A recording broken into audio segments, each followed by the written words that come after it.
یو ښایسته موقع ده، زبردسته چانس دی. قاري نورالدین صاحب په دې وخت کې په سعودي عرب کې دی. د دې ټول جومات هغه دغه درته ښیو نظارت ته ښیو چې دا جومات په څه پوزیشن کې دی. زموږ سره اوسئ او دا پروګرام وګورئ. بسم الله الرحمن الرحیم. السلام علیکم ورحمت الله وبرکاته.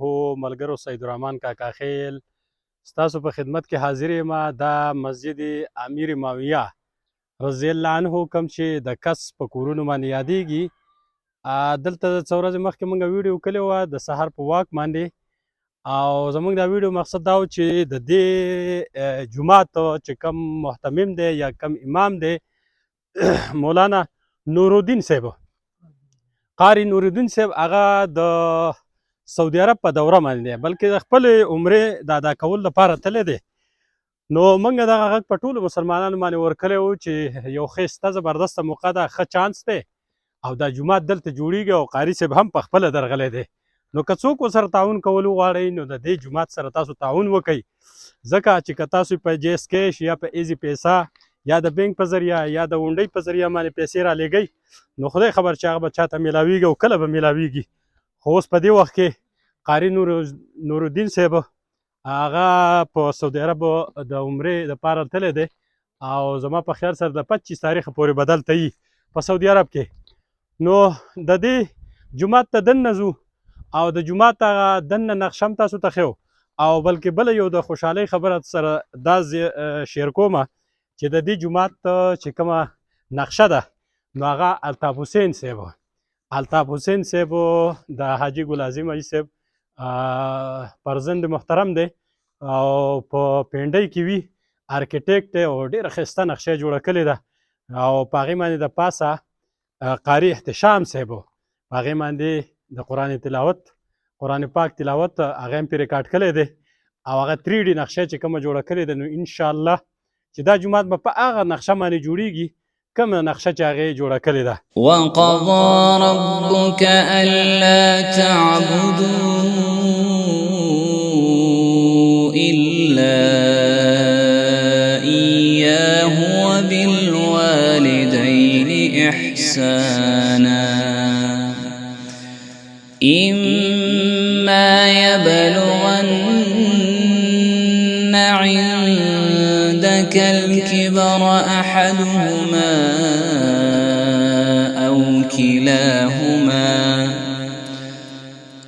كلاهما فلا تقل لهما أف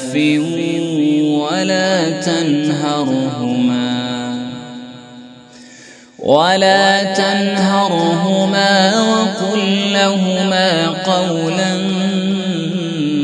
كريما واخفض لهما جناح الذل من الرحمة وقل رب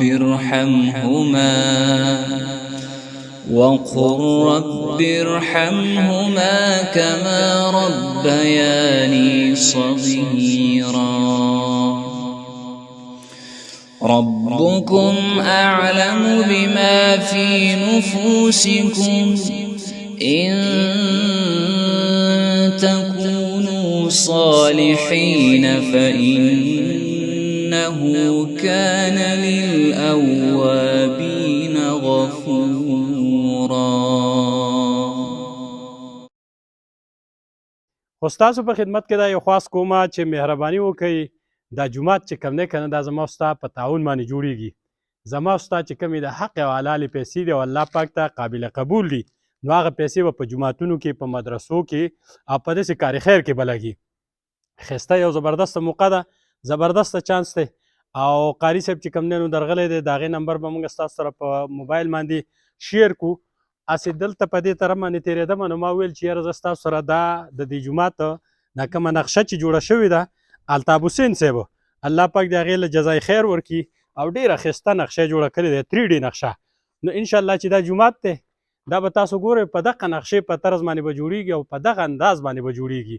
ګورئ په دې وخت کې چتونه چې کوم دی نو ویران دي، ډېرې تعمیر دی که نه، نو دا به انشاءالله جوړیږي په دغه انداز باندې.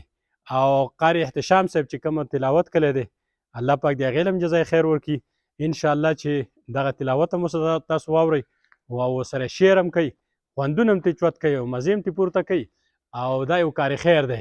په دې کار خیر کې چې کوم دی نو حصه واخلئ، ځکه الله پاک فرمایي چې کوم څوک زما کورونه آبادوي نو زه به د هغې کورونه آبادوم او په جنت کې به ورله بنګلې ورکوم.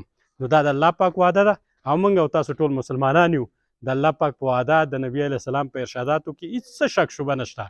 نو دا د کس جومات دی او هغه جومات دی چې امیر معاویه هغه نوم باندې یادېږي. دغه ملګری چې کوم دی وایي چې دا صحن هم ورته وښیه او دا چتون هم تاسو وګورئ او دا بالکل چې کوم دی نو مکمل طور باندې په دې باندې چت مت نشته دی ښه.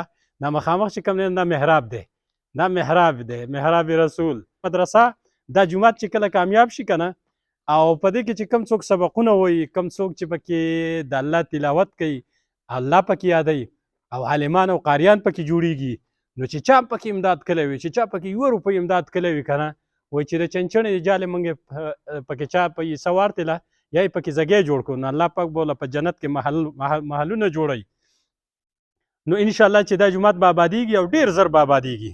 دا به زما ستا په تعاون باندې. ګوره الله پاک زموږ او ستاسو مالونو ته او ستاسو شکلونو ته نه ګوري، بلکې زموږ او ستاسو نیتونو ته ګوري او زموږ او ستاسو اخلاص ته ګوري. په هر یو عمل کې چې اخلاص پکې که نه دا د ټول نه بهتره خبره ده. په معمولي اخلاص باندې الله پاک ډېر زیات خوشحالېږي. انشاءالله اوس موږ د الله نه امید دی قاري نورالدین صاحب تللی دی سعودي عرب ته عمرې دپاره، نو ریاض ته هم تللی دی، دواسر ته هم تللی دی او انشاءالله ملګري ورسره ښه منډه ترله او ښه په تعاون کې دي. انشاءالله چې خو د روژې له ونه شي نو چې د روژې نه بعد پرې موږ چت وکړو او دغه یې کړو نو انشاءالله وبه شي، کار به پرې شروع کوو.